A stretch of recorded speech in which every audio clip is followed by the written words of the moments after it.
আমি ক্ষতিপূরণটা বলতে বুঝাইছি যে এই যে লোকটা মারা গেছে আমরা তো জীবনটা ফিরে দিতে পারবো না, বাট যে এইটার সাথে জড়িত, এইটার সাথে যে জড়িত তাকে আমরা খুঁজে বের করবো।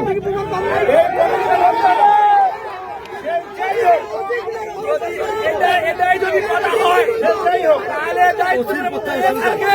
তাহলে কিভাবে কথা বলে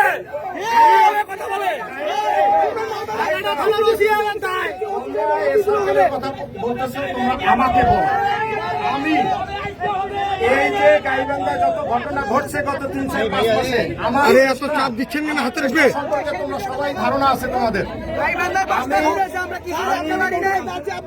আমি 4 ঘন্টার মধ্যে বের করছি, তোমরা জানো আমার চেষ্টা আছে।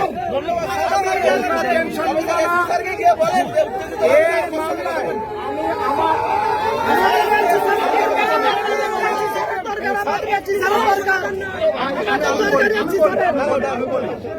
এখানে আমার বয়োজ্যেষ্ঠ অনেকে আছেন, আমার মুরব্বী আছেন, আমার ছোট ভাই আছেন, আমার বয়সে বড় ভাই আছেন, আমার সমবয়সী আছেন।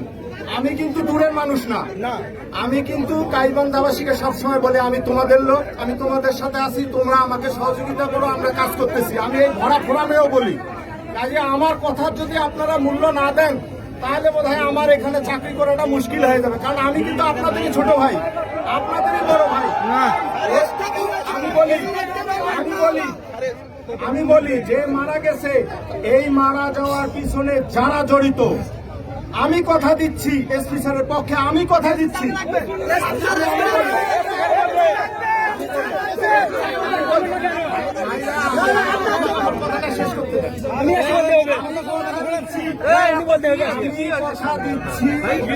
যেই জড়িত হোক তার বিচার এই গাইবান্ধার মধ্যে। ধন্যবাদ।